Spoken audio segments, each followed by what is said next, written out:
Is that on? Hey, welcome to Hangouts on Air. I'm Mac Smith, director of Scouts Honor inside of Marching Brotherhood, one of two directors. Tom Tollefson is my directing partner. He was unable to join us today, but I'm pleased to introduce, for those of you who don't know, Jo Higdon, who is one of the stars of our film. Hi, Joe. Hello. How are you today? I'm doing well, thanks. How are you? I'm good. So we're broadcasting from sort of opposite sides of the country. I'm in the San Francisco, California area. And Joe, why don't you tell people where you are? I am in a suburb of Atlanta, Georgia, Mableton. I just actually moved into my new home last week. So a little bit more on the west side of town. Congratulations. That's Thank great. you. Terrific. So, so the movie, just so people know, is being self-distributed by our company, Gigantic Cranium Productions. We ended up sort of taking a long period of time, figuring out as we went along, and we played a rough cut for the film in August of 2013, which Joe was there for, the very first time anybody saw it at the Madison Scouts 75th anniversary. And then we ended up playing film festivals for about 6 months. We won 3 awards, and then we ended up doing last year this theatrical on demand release, which we ended up having about 35 screenings around the country. And now we are releasing the film on DVD and Blu-ray, and it's for sale on our website and with the Madison Scouts souvenir stand. And Joe, why don't you tell people who have no idea about the movie a little bit about it? You know, the movie is more than just drum corps. It's a little bit independent of every person and what they go through, whether you're a percussion, whether you're a horn player, or whether you're a color guard. You get to see what we go through on a daily basis versus just seeing the end product, which is, a 12-minute show. And it's awesome to see. It's something you've never seen before. You get to see the inside of my life, Brandon's life, Hunter's life, and it's just something different. So for those who don't know what drum corps is, how do you describe it to people? To me, I describe it when people ask me what I did, and when they see the picture up at my desk, they ask, what is that? I said drum corps, and I explain it as like marching band on crack or on steroids, or the Olympics of marching band.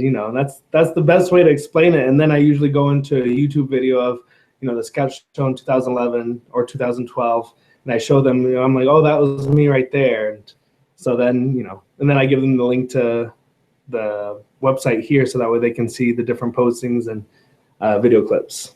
That's awesome. So how did you learn about drum corps initially?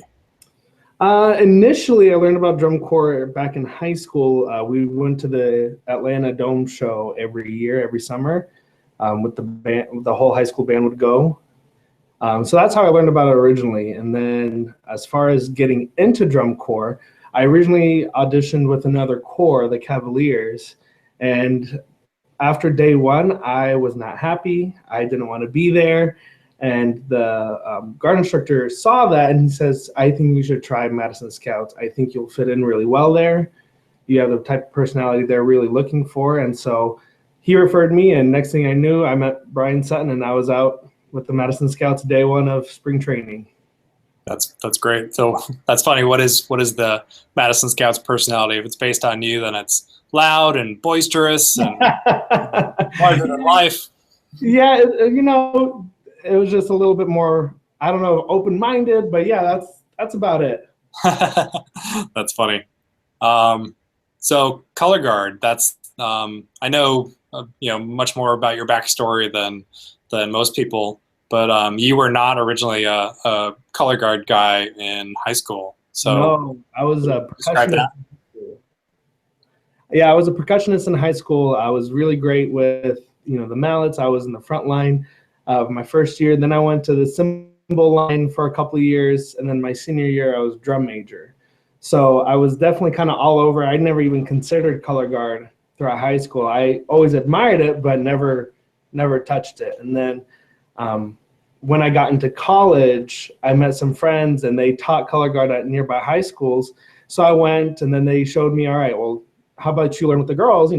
do some drop spins and you learn how to toss. And I said, all right, I'll give it a shot. Why not? Something different, something new. And next thing I know, I loved it. I was in Winter Guard and then jumped into drum corps. That's great. So why that's funny. My next question was why Madison Scouts, but you already answered that question. So let's go back and talk about, so what time frame are we talking about? Like what years? When did you ended up auditioning for Scouts? I was auditioning for Scouts in 2011. So is that summer camp or, spring training is when I went in 2011. I was auditioning for the previous corps in 2010, in the fall. And then throughout the whole winter is when I went to Madison in 2011 for the summer. Yeah, summer of 2011. It seems so long ago. It does. A lot's happened, and I was trying to refresh your memories. Like, oh, what happened? Definitely. So 2011. Were you there for like the December audition camp in 2010, or was it like the after Winter Guard when you auditioned? It was after Winter Guard when I auditioned. Yep. Okay, so probably like an April camp or something like that.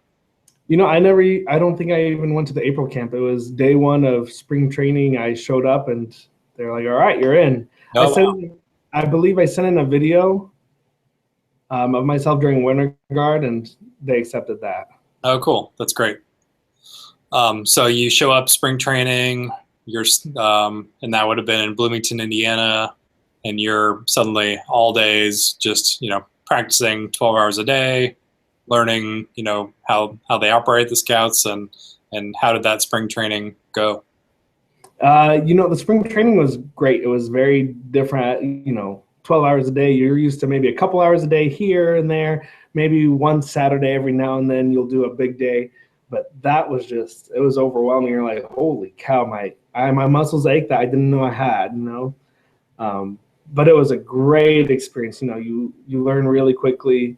It's fast paced, it's hard, but like the movie says, you're with your brothers, and it was enjoyable. It was great. But then I wish I could go back. Happening partway through spring training. I'm sorry? Something ended up happening partway through spring training. Yeah, right at the end of spring training, right before the actual tour started, I got really, really sick with 104 fever, and nothing was working, no Tylenol, ice baths. We just couldn't break the fever, so we finally went to the doctor.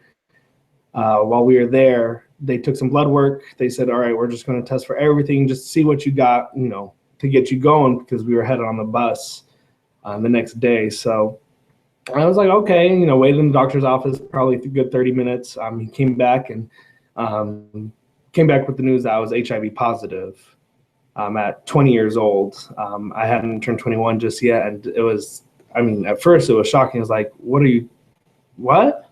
I don't understand what you're saying. And, the doctor left the room. It was just simple as that. He dropped the paper and said, you're HIV positive. And he walks out for me to, I guess, digest it. And I couldn't even explain that feeling of confusion, like shock. It's like you just got hit by a train. You're like, wait, what are you talking about?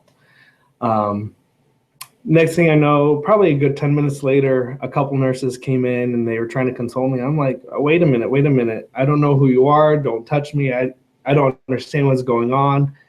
And, obviously then the emotions start flooding.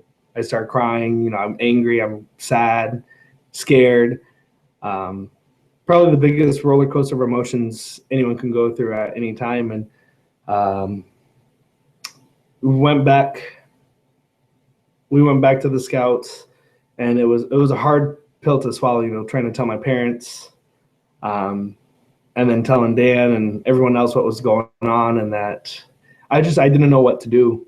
It was really scary. So I sat there, I don't think I rehearsed the rest of the day. I kind of just sat and thought about what happened and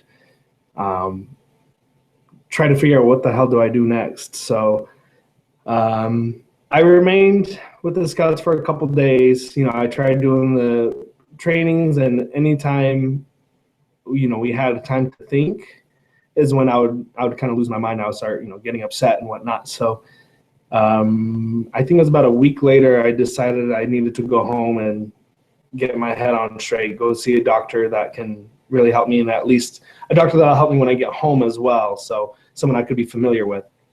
And so I talked to Dan and the caption head. I said, if I go home, can I come back? That was a big thing. I want to come back.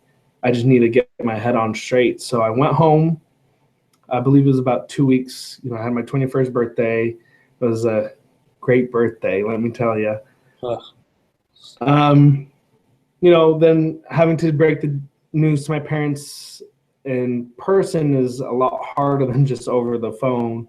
And that took a while to finally get to a good place. At first, they weren't understanding. They were very confused. They didn't know anything about the disease, much like I didn't know anything about it.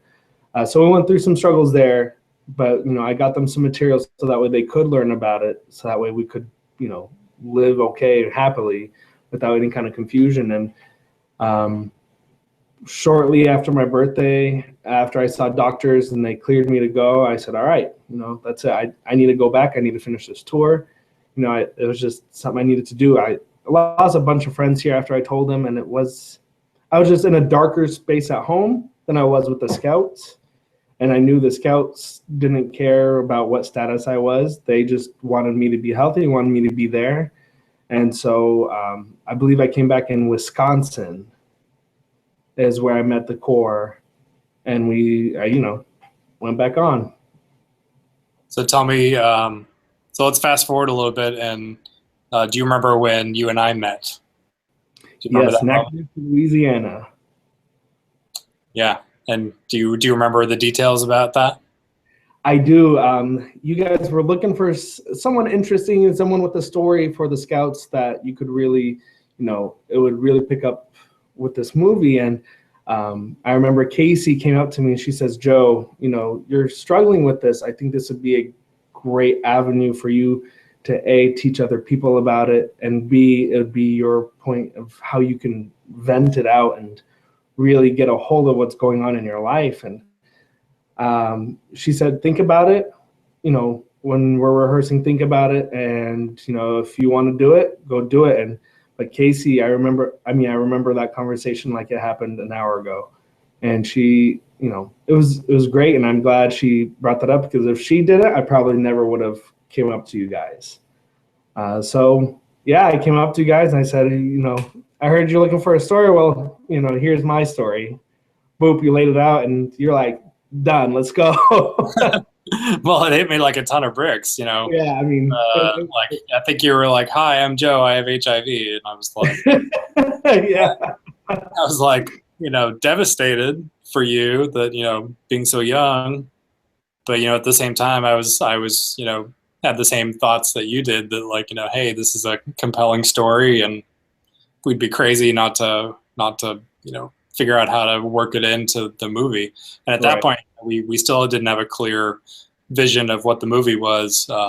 We knew that we wanted to ideally follow one color guard member, one drumline member, and one hornline member, and through a season and tell the story and have enough compelling things going on with those people that it would like satisfy a general audience, somebody who didn't understand drum corps or didn't need to understand drum corps to sit through the movie and not get turned off or bored or right. So that was the whole thing. Yeah, so you were probably the first person that we really kind of settled on, that we're like, okay, I think we have a story here. We ended up meeting Brandon, the snare drummer, that same trip, but I think it was a few days after. I think we really didn't talk to him until we got to Cumming, Georgia, on the north side of Atlanta, before the Georgia Dome show, or maybe it was after. I can't remember, but so that was July 2011. So almost 5 years ago, exactly. It's crazy. Yeah. I know. I can't believe it. Sometimes I'm like, what? Yeah. Well, then, you talk about when I marched, and that's really scary. That's really long. So we talked about the diagnosis, and so also the interesting thing was, from when you got back on tour, you said in Wisconsin with the Scouts, that you pretty much had to learn the show or relearn the show to some degree. And then the first show that you ended up actually performing in uniform was the Georgia Dome show, the Atlanta, which was your home show. Yep, that's exactly right. Yeah, they had given my uniform to another guard member. So I was at all the shows throughout, Wisconsin and Texas and whatnot, but I just couldn't perform. And then we got to Atlanta. Finally, my uniform was there. I got to perform for my home show, which was amazing. And then womp womp, I get sick the day after, and I couldn't continue with the status of my health. I mean, it had nosedived in one day. It was pretty significant difference from Georgia Dome and the day after, just how I felt in general. Right, but you ended up staying on tour because it was really only about the last 2 weeks of tour, and you were there for finals in Indy, but not performing. Right. Yep. That's okay because it's not okay, but it's you have one more year of age eligibility because 21 or 22 because you get the bonus year was there, so you have one more season to come back, and that's when we were going to be mostly going to be shooting the movie during the 2012 season.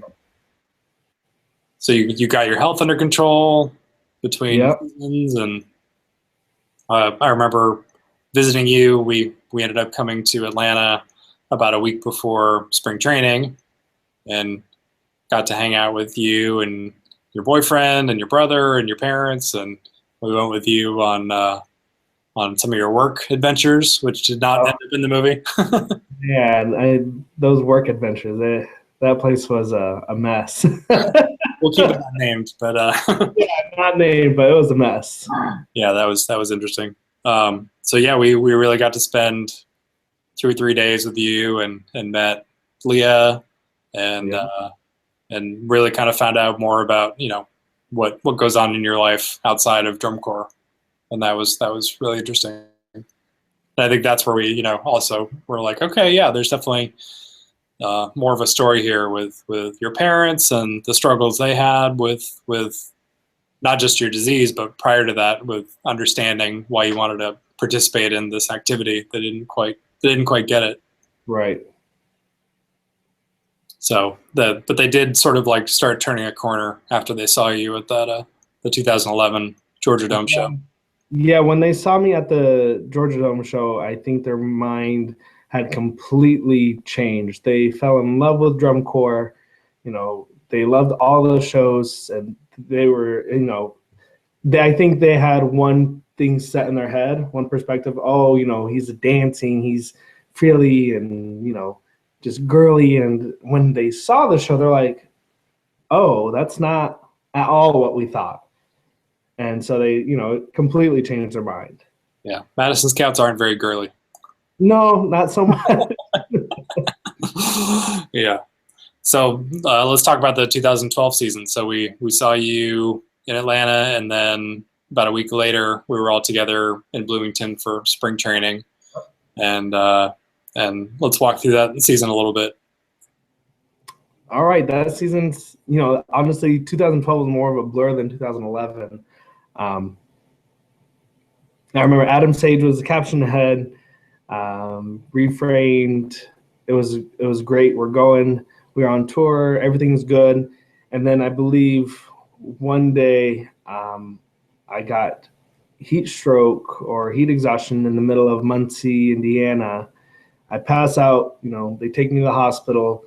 That was an ordeal in itself. It was a bad experience for me because I don't believe the paramedics responded appropriately when they asked me, do you have any diseases? And the only thing coherent I remember I said was HIV, and I remembered a sudden change in their attitude. And I remember that just being a very negative experience all the way until we got to the hospital. Emily was there. At least I knew someone there. It wasn't a good change of attitude, like urgency. It was more like a repulsed, or it was more repulsed. It wasn't a sense of urgency. I mean, I remember they jammed my finger in the door. When I got there, they just, it was just a really crappy experience.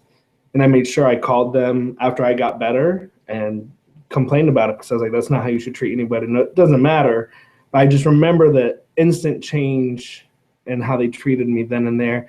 And everyone else's faces when I said that, you know, all the volunteers that were helping out, they saw the change as well. And, you know, it was kind of sickening. Yeah. Well, we were on and off tour. So prior to your heat stroke, we saw you in Whitewater and Madison. And remember you talking about you were feeling a little sick, but you hadn't had heat stroke. Yeah, I was sick. You were throwing up food a little bit. I had a lot of head injuries that season. I remember I got hit the way our drill was. I got hit in the head so many times. I remember, yeah, I couldn't hold food down. I don't remember, you know, what was causing me to be so sick, but I couldn't hold food, couldn't hold water, Gatorade, nothing for a couple days. So they, you know, made me sleep, whatnot. It got better, it got worse. It kept going. It was like a roller coaster. Some days good, some days bad. So I think it was after Muncie that we came back. So we weren't there when you got heat stroke, but Right. we heard about it. And then we came back on tour right around July 4th for Cedarburg, Wisconsin. And we saw you there. You were not performing. No. You were sleeping during the day in the gym and kind of out of it. But I remember going to like see fireworks with you and stuff. That was great. Some of your guard brothers. But then, yeah, we ended up before that going to Milwaukee and trying to get blood work done for you. And there was a whole insurance debacle that we were trying to find a lab and the lab was closed. And I forgot all about that. You know, yeah, we went to go do blood work to see what was wrong. You know, was it my numbers? Was it what was going on? And the lab was wrong lab. One didn't take our insurance, and I mean, it was just a fiasco. I remember that day was just a fiasco. Yeah, and we couldn't get our cameras anywhere near the hospital. They like wouldn't even let us, shoot Right. the hospital across the street. All those things. So I remember that. Yeah. we ended up like going like a block away in some grassy area and telling some construction people to, can you stop pounding for like 5 minutes so we can interview this guy? Yeah. Speaking of that, I was going to show a clip from the movie. So this is kind of halfway through the movie of you had your heat stroke, which we weren't there for, but this is kind of how we explain it all. So let me see if we can play this clip. Okay.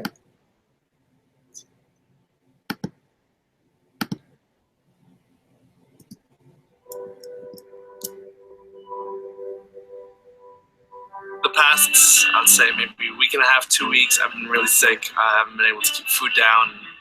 Overall, just really weak.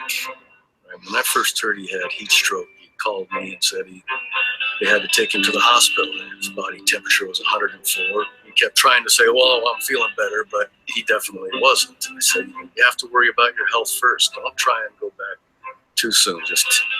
You got to take it easy. It's a serious problem. People die from that.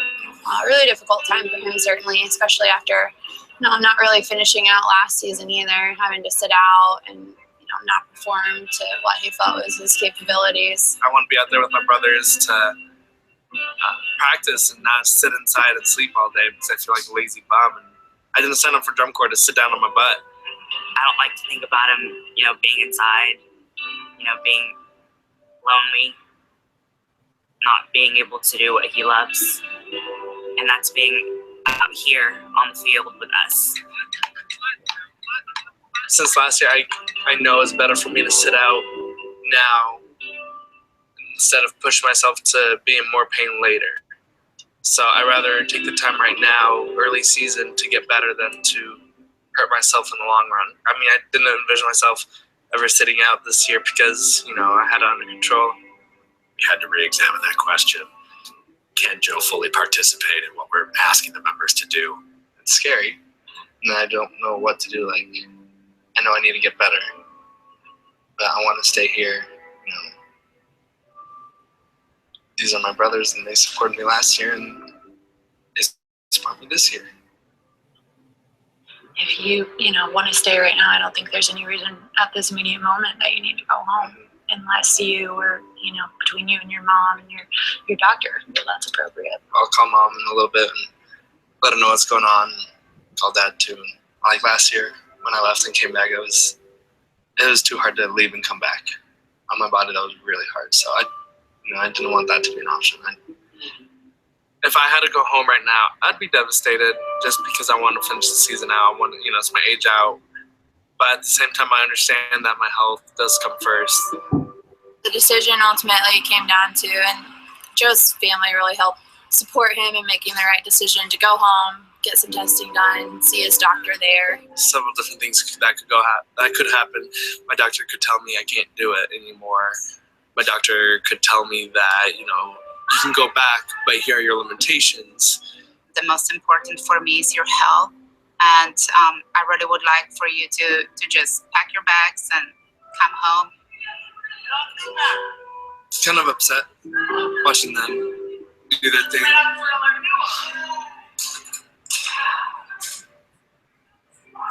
I know I need to go home and get better so I can come back and do this, but it's a hard thing to watch.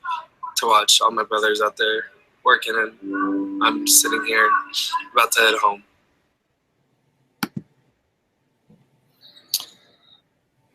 Yep. So that's kind of what happened. You ended up leaving, determining that you weren't really well enough to stick around. Yep. I remember that now. Yeah, and that was tough. Suddenly, the season where you were counting on finishing out, and you ended up going home. The good news was, though, that you ended up coming back about a week or two later. Yep. While you weren't able to participate on the field as a guard member, Dan and Chris were able to find a place for you to still help contribute to the organization. Yep.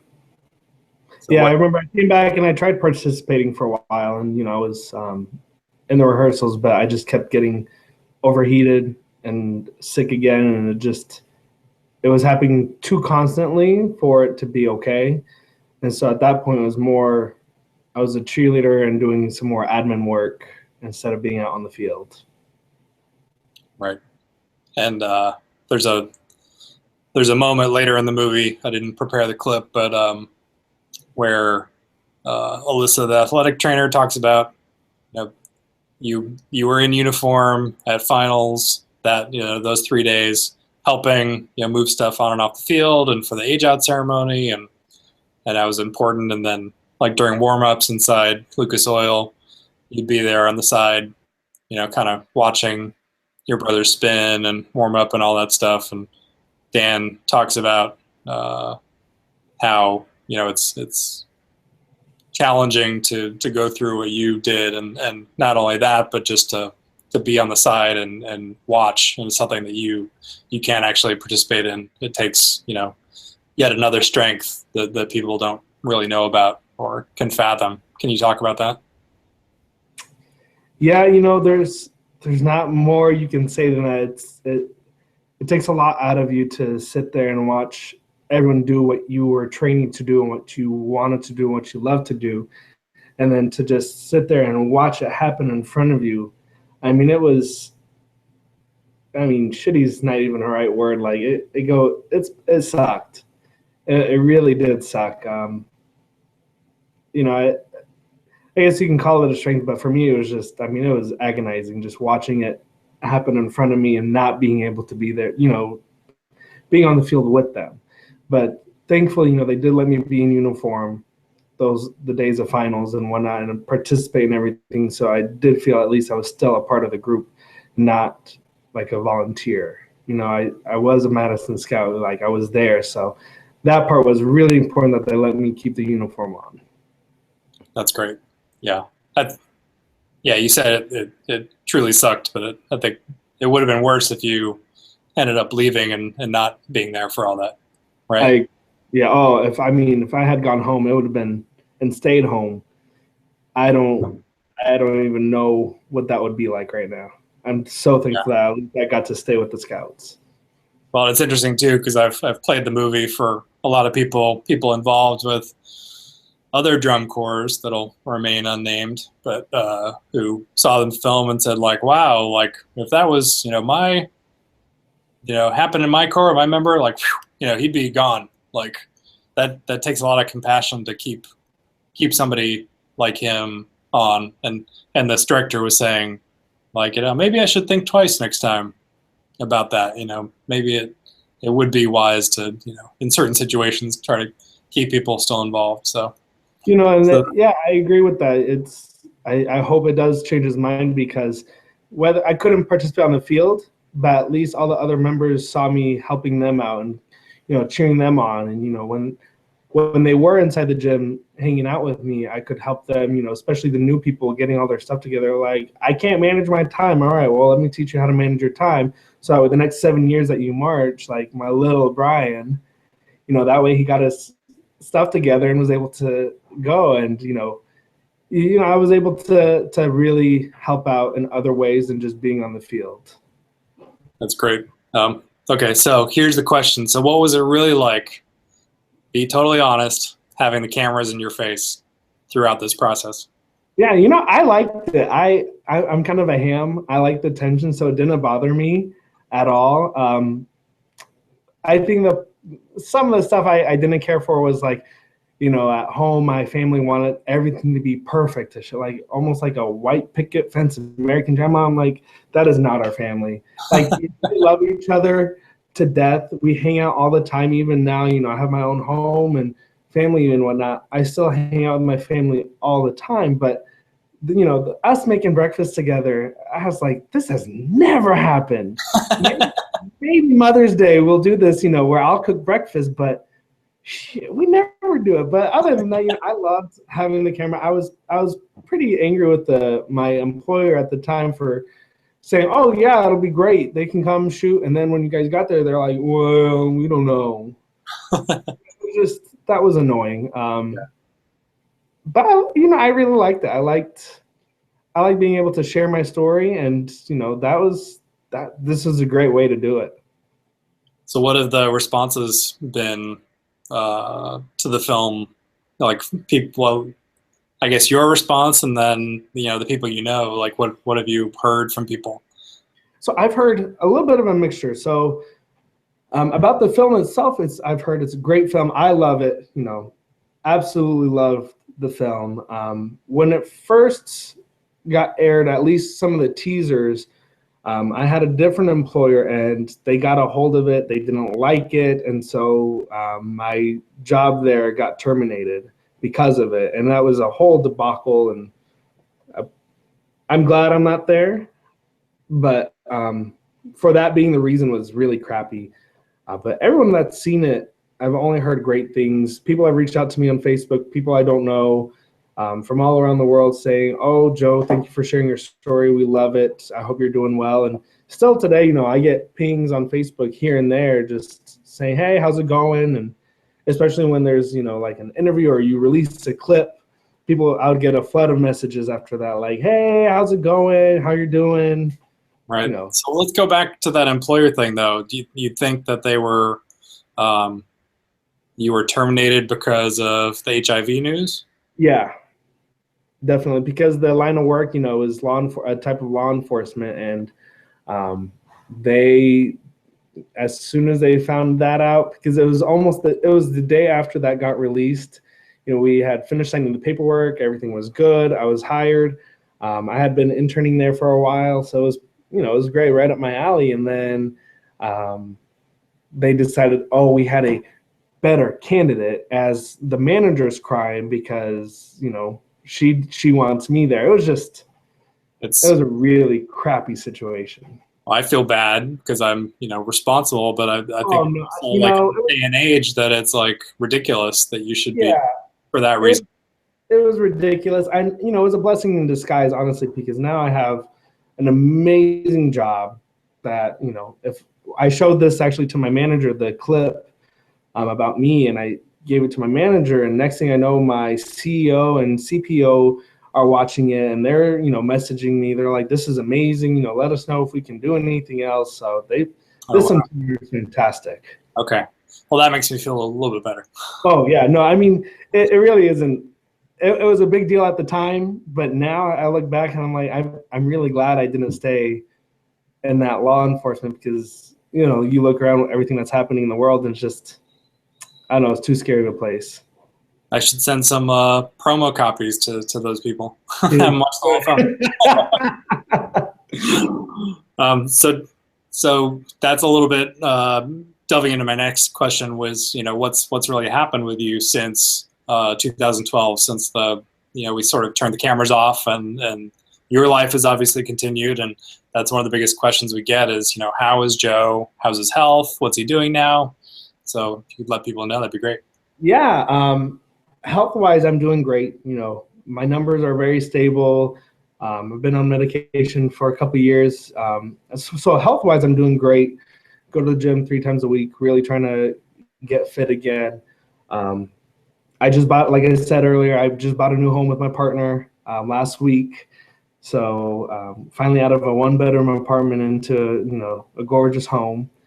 I am an account manager for a software company, so I do HR and payroll software support.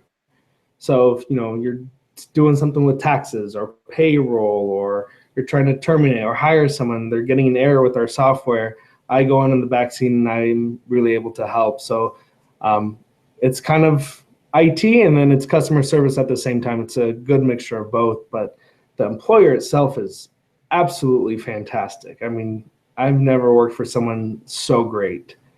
I have a dog, you know, Nala. She's my beast. She's almost 2 years old now.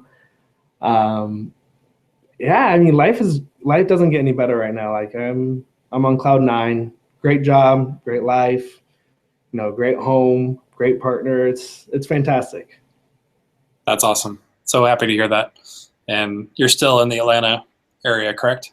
Yep, still in Atlanta. I'm about, you know, with the new place is about 20 minutes from work and, you know, 10 minutes from downtown Atlanta. So I'm pretty close. That's great. So the movie, as I was mentioning at the beginning, is out now on DVD and Blu-ray, and the DVD just has the film and the trailer and a little tiny short bonus feature called the Hornline Featurette. But the Blu-ray version has a bunch of bonus stuff, including about 80 minutes of deleted scenes, and there's a lot of extended stuff about you in there. There's a scene with you and your boyfriend you had at the time, Terrence. And then there's also a scene explaining, it was actually an early version of the intro for you, which explained Winter Guard, well, your involvement with Winter Guard, and how your parents were sort of uncertain about you participating in that. But we ultimately decided that we would have to explain not just drum corps, which this whole movie is trying to explain, but also explain Winter Guard. So unfortunately, its own documentary right there. Yeah, it's totally its own documentary. And there's an extended version of the scene about your diagnosis, which sort of delves further into like that moment is when your parents kind of were more comfortable with your color guard and your dancing, and really kind of accepted it more after they saw the first Madison Scouts performance with you in it. So yeah, it's definitely worth checking out, and that's on the Blu-ray version. So people can go to scoutshonormovie.com /store STORE and order the movie. And then we ended up donating 500 copies to the Madison Scouts, which they are taking along on tour with them. They were just in San Antonio yesterday for the big regional at the Alamo Dome. And on Saturday, they're going to be in your neck of the woods. I know. We're excited. I got my ticket ready, so I'll go see them when they get here that morning like I do every year. Bring my Gatorades, you know, for whoever needs them. Say hi to everybody, and then go see the show. Yeah, it's an awesome show. You're going to love it. I'm excited. Can't wait. So what is your involvement with the Corps these days? Is it just that sort of one day of the year? Right now it is, until, you know, especially working up to getting the house. Been a little bit unstable, but now once I get more stable, I plan on doing more with the Scouts and really trying to go volunteer maybe for a week here or a week there, and just trying to do more. But right now it's just the one day a year I really go and spend the whole day with them. Yeah, I really lucked out this year with their Northern California. Oh, lucky you. Got to see them for 4 days in a row, and my son, who is in the Blue Devils C Corps, so he ended up participating in 3 out of those 4 competitions. Oh, So that's awesome. bouncing back and forth between Blue Devils and Scouts, and yeah, it was fun. Really had a good time, and we actually ended up volunteering, serving the Corps snack at the Sacramento show, and Kevin Deischer and his wife and a number of other alums donated their bunch of money, but Kevin and his wife ended up doing a lot of the work, and we ended up making strawberry shortcake. Oh, that's awesome. For the Corps. And so I think they got 72 cartons of strawberries that we were slicing up. Our hands were all dyed pink. Oh, I bet. And, ran in to watch them perform, and then ran back out, and my son was like, can I come? So he ended up helping serve the Scouts in the food line. He's 12, and so that was really fun. And that's awesome. And a few Scouts who were friends with me on Facebook ended up recognizing him and were like, wait a second, you're in Blue Devils C, that's awesome. And yeah, you get this big smile on his face, and then he started getting the question of, so are you gonna be in the Madison Scouts when you're older? And he would just be like, He's 12. And then after like the 5th or 6th time, he was going like, maybe. You could tell like the gears were starting to turn in his head. It was really funny. It's funny because I've gotten a number of people who I marched with back in the 90s and people who were in the Scouts when we shot the film saying like, wow, he started at 11. Like if he keeps it going, he's going to be a monster. Yeah. Yeah. I definitely wish that the more corps had the means and the funds to have a junior or a junior corps like the Blue Devils do. But someday it might happen. Madison Scouts could revitalize the junior Scouts. We'll have to see. Yeah, maybe one day. Yeah, cool. Well, thanks so much, Joe. I appreciate your time, and it's so good to see you. You know, it's been a long time since we've caught up and connected. Yeah, it's been a while. Thank you. I really appreciate it. Yeah, and tell your family hello, and yeah, tell more people about the release. I sure will. All right, thanks. Thanks, Mac. All right, take care. Bye.